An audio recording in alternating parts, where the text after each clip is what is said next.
Okay, right. And so this is a presentation about ways to promote shared parenting in 2025. Things that shared parenting, both our staff and also the people who are interested in volunteering to help, could be doing in order to promote shared parenting and also deal with some of the problems that we can see as facing the various classes of parents who come to us.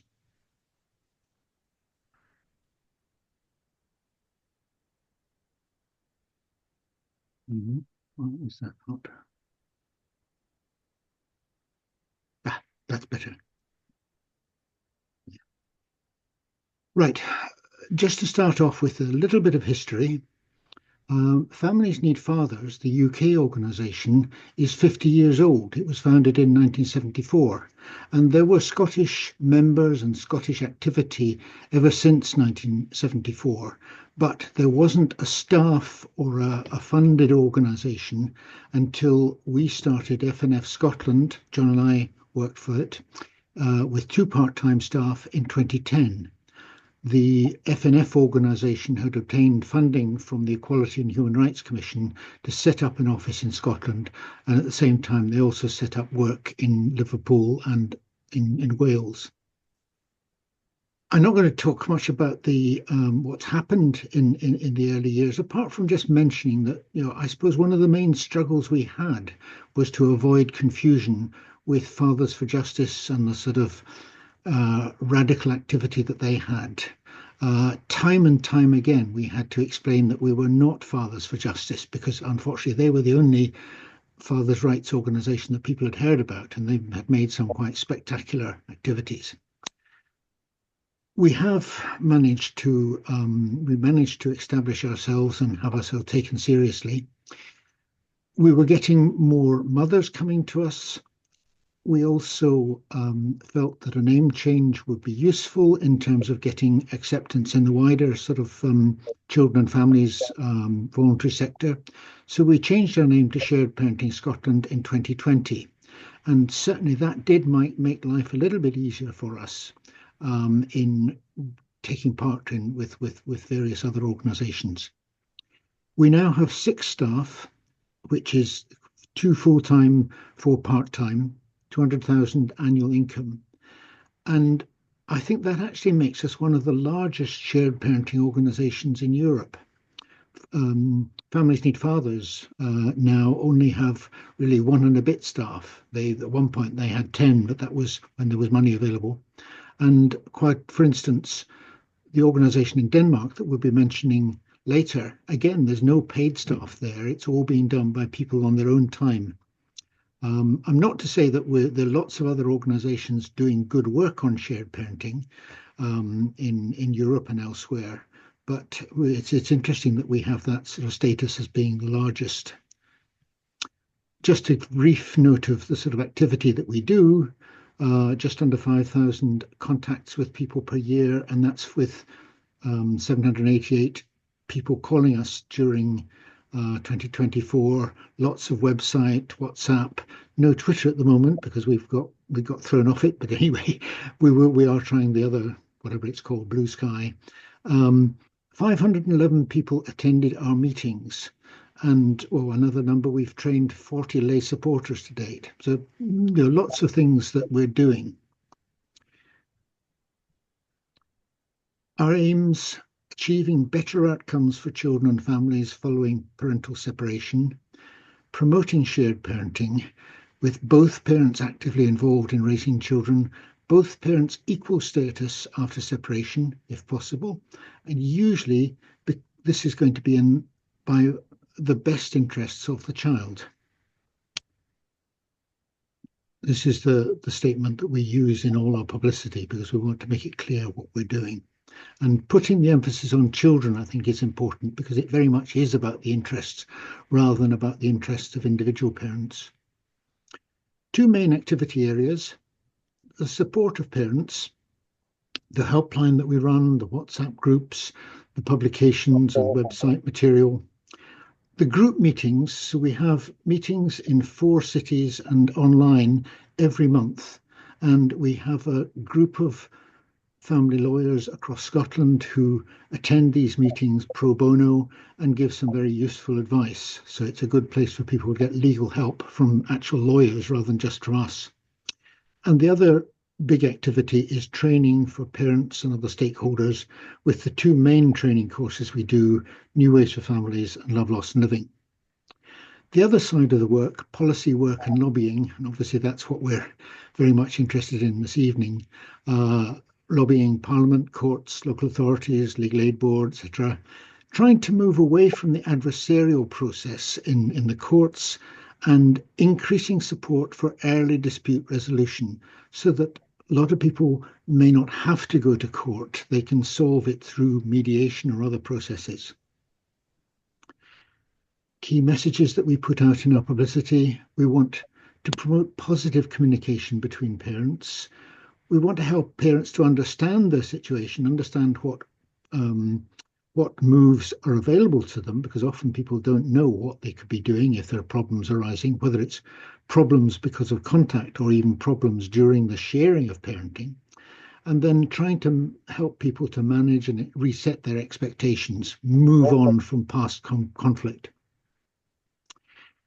This is this illustration.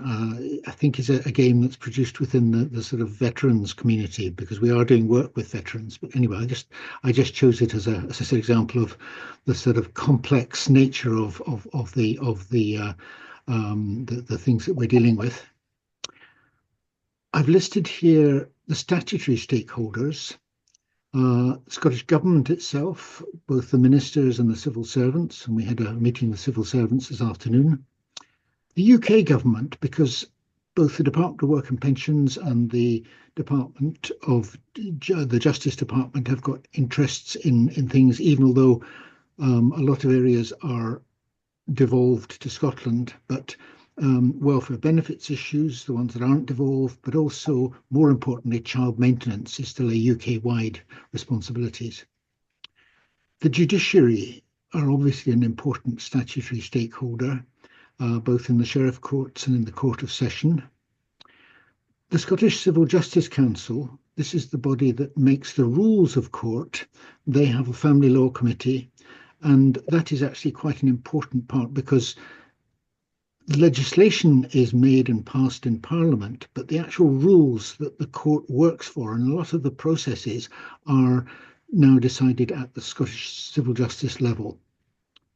The Scottish Legal Aid Board is a key player with a lot of money available to support people on legal aid, but also a little bit of money available for wider activities. The children's hearing system, because sometimes contact disputes end up in children's panels rather than in the court. And local authorities, particularly social work and education departments, are key stakeholders. Looking more into the legal system in greater detail, the Law Society, representing the lawyers in Scotland, and they have both family and children's committees. The Faculty of Advocates, dealing with the Court of Session, they have a family law committee. The Family Law Association is a body that has a lot of lawyers joining it, although the impression we get it's the posh lawyers that join the Family Law Association rather than the ones working on legal aid. But they have annual conferences. They do work amongst their members about the sort of court-based issues. There are various legal organisations to do with forms of dispute resolution, such as CALM, which is the lawyer mediation body, FLAG, which is dealing with family law arbitration. So as well as the mediation that happens within family mediation within the Relationship Scotland organisations, there is also a certain amount of lawyer mediation in Scotland. Then you've got bodies which are in the voluntary sector but are very much legal oriented, such as the Scottish Child Law Centre and Clan Child Law. I suppose I should have put in the other law centres in this as well, although by and large they don't seem to be as involved with family issues as the Scottish Child Law Centre. Then a whole wide range of charities working in this field, and these are also organisations that we try to interact with, we try to get their support and also to influence some of their activities. Relationship Scotland, which is the umbrella body for the local services that provide mediation and contact centres, and also a certain amount of uh, relationship support as well. Grandparents Apart, not a big organisation, not no staff, but they are representing and supporting grandparents. Fathers Network Scotland, Dad's Rock, two examples at a fairly national level of organisations working with fathers. I see that I've omitted AMIS from this, the Abused Men in Scotland. Children in Scotland is the umbrella body for a whole wide range of children's organisations, and we're a member of Children in Scotland. We take part in some of their activities and try and sometimes use their channels or their magazines to promote things that we're interested in. And another umbrella organisation, Together.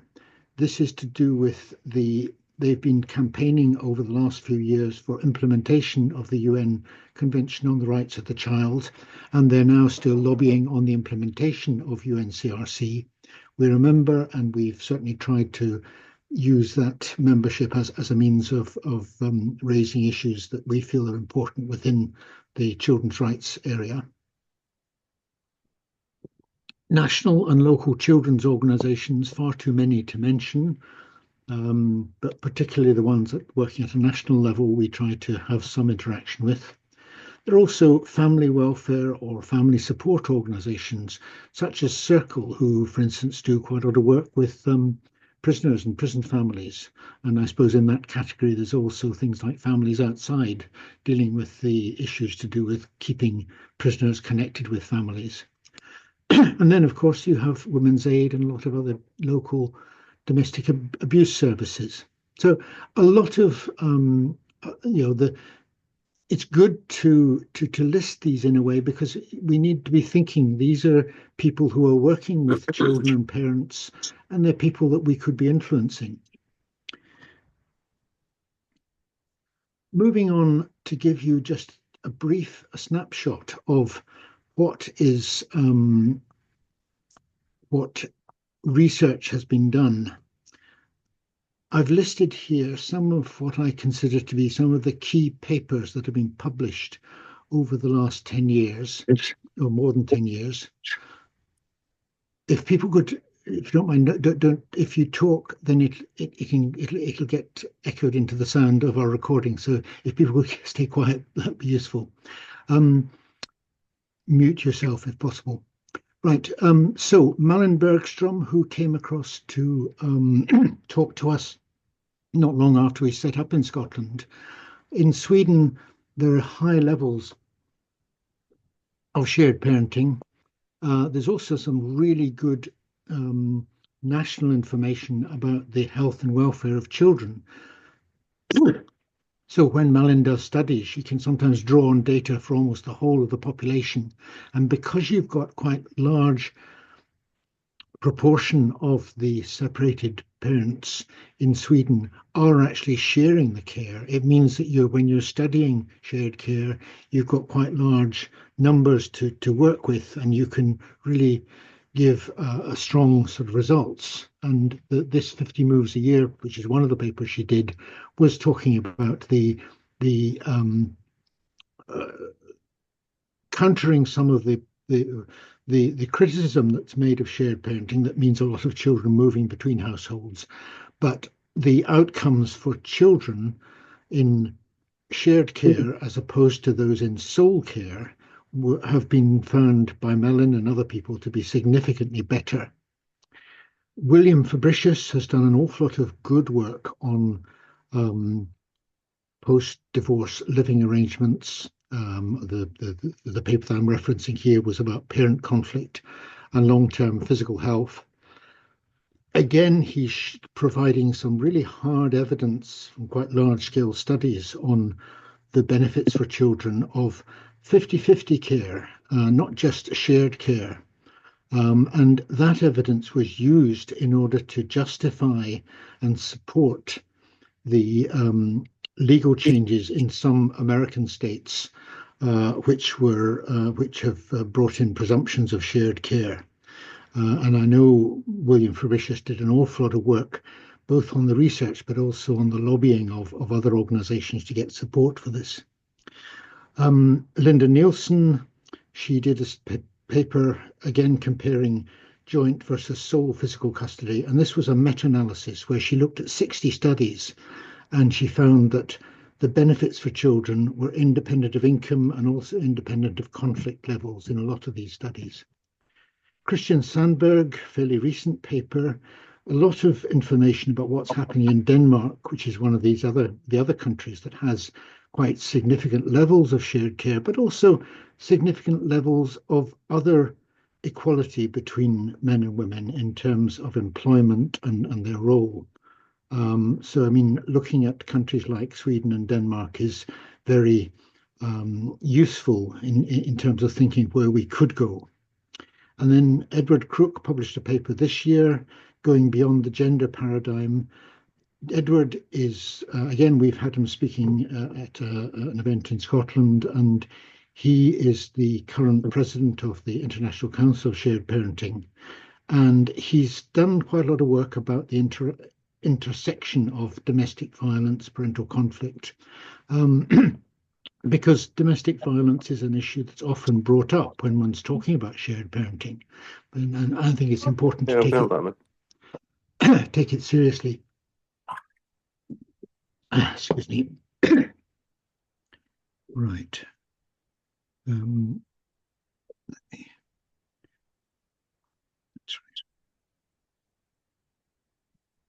right. By the way, I've got a panel sitting at the bottom. I'll put it at the top of my screen. I don't know. Is the little panels I've got here showing on other people's screens the black? No, hopefully not. Right. Okay. Statistics. Statistics are a thing we're really lacking of. There is a very widely accepted statistic in that 46% of UK children experience parental separation. And the ONS produced figures to show that 1 in 3 UK children live apart from their father. The two statistics here, 30%, 300,000 separations per year in Scotland. That's really my guesstimate of how many they're likely to be based on the divorce figures. And similarly, we reckon that there will be 3,000 contact cases in court every year, but nobody actually keeps these stats. And up until quite recently, the court statistics weren't even good at giving details of what people were looking for because they only looked at the first crave. So anything that was in a crave below the first one in a court case was just disappearing.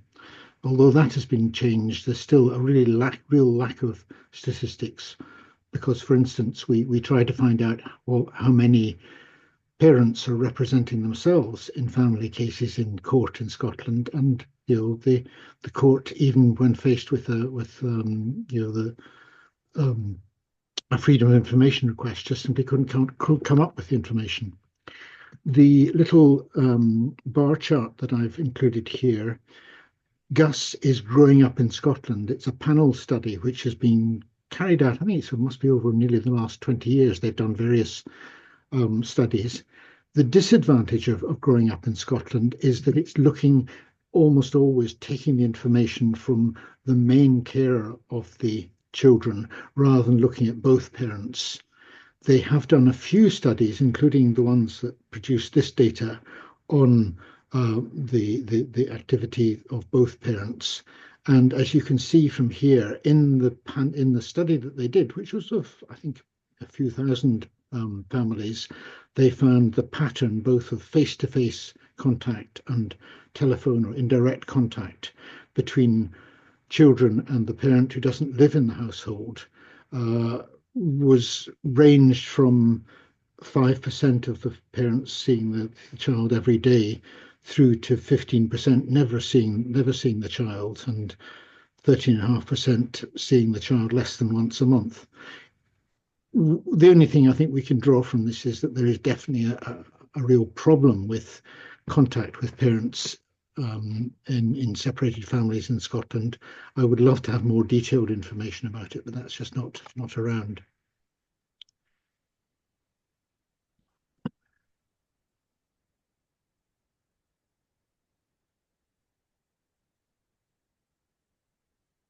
Right.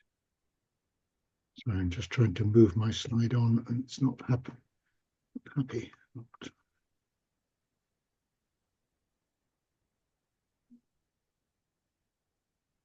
Hmm.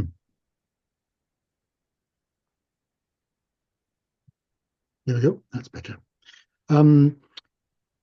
This is the positive slide. This is what one of the trying to highlight some of the progress that we've seen over the period that we've been working.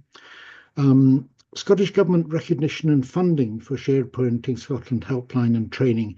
I put this in because when we started in 2010, we did get some money from the government after a year or two, but one of the conditions in the funding was that we weren't actually working to support shared parenting because that wasn't felt to be advantageous.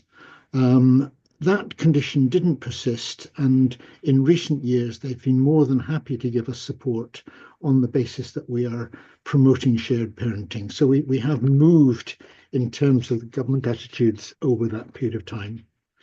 I would say that we have equal status to the domestic abuse lobby in consultations and meetings. We get invited to take part in these things. I'm not saying that our arguments are more powerful and that there are other imbalances, but at least we are part of the system, and we are, when various measures are being considered, then we are included in these discussions and consultations. Lay representation rule changes took place to make it far easier and allow lay representatives to do everything that lawyers can do in court, apart from charge people money, and lay support training, which we have developed and we provide. Maybe this is elastopath type stuff, because I would far rather that we got people either not in court or properly represented in court, but we do need to deal with the situation as it exists at the moment. We've publicised that all fathers have education rights, and I'm mentioning this because we actually very nearly took a judicial review against one local authority because they were refusing to provide education information to a father who didn't have parental rights and responsibilities, but was still the biological father of that child. And all we've had to do here is publicise the actual legal position, because the Education Act Scotland relates to biological fathers, not fathers with parental rights and responsibilities. But actually just getting people to understand that it can be hard. I would say that the progress we've made in providing the helpline and the fact that it's being used by fathers and mothers increasingly over the years, we've helped a lot of people over the 15-year period.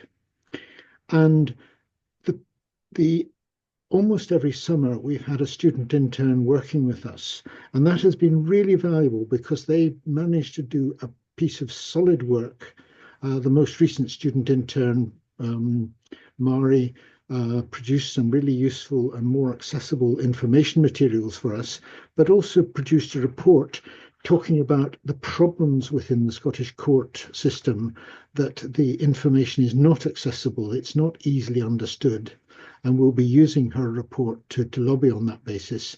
Similarly, with previous interns have produced material that we've used in our lobbying.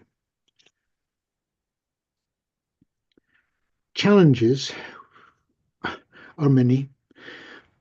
The adversarial, slow and expensive family court and the lack of legal aid, especially now with fewer lawyers doing legal aid, we feel this is still a major issue.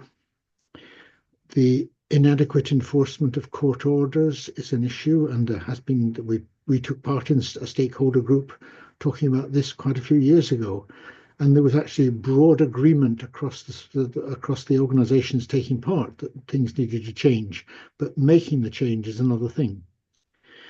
The status of separated fathers and the assumptions of the resident parent that they are in control, they're in charge, they make all the decisions, that is still an issue, and some of it's to do with the actual maybe to do with some of the processes, but a lot of it is just to do with attitudes, because the father and the mother in a separated family, unless there's some legal restraints, they do have equal rights. And the fact that somebody is being called by the court a resident parent doesn't actually give them any more power than the other parent. Slow implementation of the 2020 Children Scotland Act. The fact there's been none of it has been implemented yet, so it's coming up to its 5th birthday with nothing happening. That is, again, there are some useful measures in the Act that if they did come into force, it would help people. The point about dispute resolution being treated as a poor alternative, it gets called alternative dispute resolution, whereas it would far better that dispute resolution, such as mediation or arbitration, could be thought of as being the main form rather than the alternative. The gendered analysis of domestic abuse, which is one of the principles that the Scottish Government has adopted, we feel is an unrealistic analysis of what actually happens in domestic abuse. The benefits and the child support system, often receipt of child benefit, which automatically goes to mothers in the first instance, causes problems within these systems, and it means that equal care sometimes isn't properly recognised, or that fathers are not eligible for things that would be useful to them. And another matter which we've not done a lot of work on, although we have had some discussion of this at the cross-party group at the Scottish Parliament, the lack of parental leave for fathers in the UK. If you compare the parental leave position in the countries that have got good shared care, like the Scandinavian countries, they have wonderful parental leave for both mothers and fathers and getting paid at reasonable rates. We feel this is really important because it's the starting point often of life with a child in the family.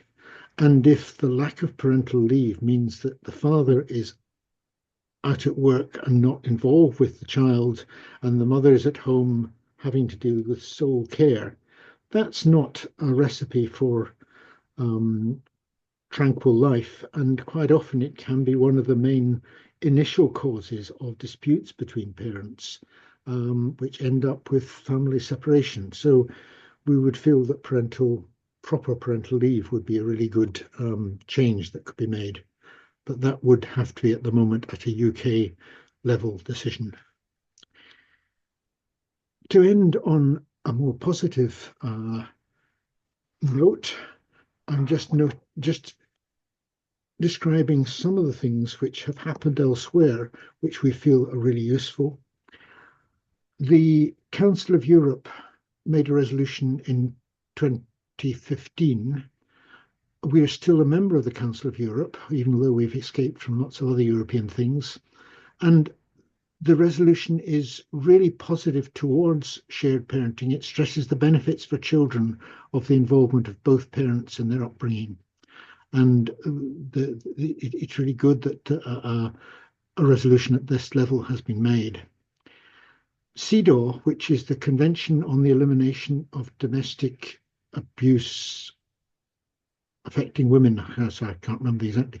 CEDAW, it's a convention which the Scottish Government was trying to bring into force in Scotland, but I think the legislation is unlikely to come through in this Parliament. But although it's all about domestic abuse and how it affects women, in fact, some of the articles in CEDAW are very positive. The two I've noted here, Article 5 is about common responsibility of men and women in the upbringing and development of their children. And Article 10 is about elimination of any stereotyped concept of the roles of men and women at all levels. So this is where, even within measures that are mainly directed at domestic abuse, there are useful concepts within them. The new family courts and the legislation about parental alienation, which has just been passed, just been put into force in Denmark, is certainly good news.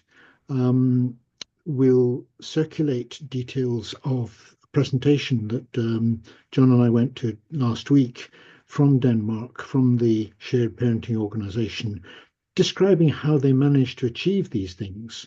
And while something happening in Denmark is not necessarily directly helping us, it's always useful to be able to point out that things are happening in other countries. And quite often the Scottish Government has looked to Northern European countries as being good exemplars. The rebuttable presumption of equal care, which was passed in about 2015 in Belgium and has been also passed in some American states, where the court will start off looking at equal care and has to be argued away from it, as opposed to starting off at some very low level. Another good example of positive work are the support groups for children after separation. And we've come across them in various countries, some really good work in Finland, some work in San Diego in the States, but very widely scattered. And it would be really good to promote this in Scotland as being a very positive move to help these children who are dealing with the impact of separation. And finally, I just want to mention that the International Council for Shared Parenting, which is a body that we were involved with setting up in 2015, and we've had quite a lot of involvement with them since then. They have international conferences every couple of years. They bring in people from all over the world. They've managed to promote some of the ideas that will support shared parenting. So again, these are the positive features that I wanted to highlight here.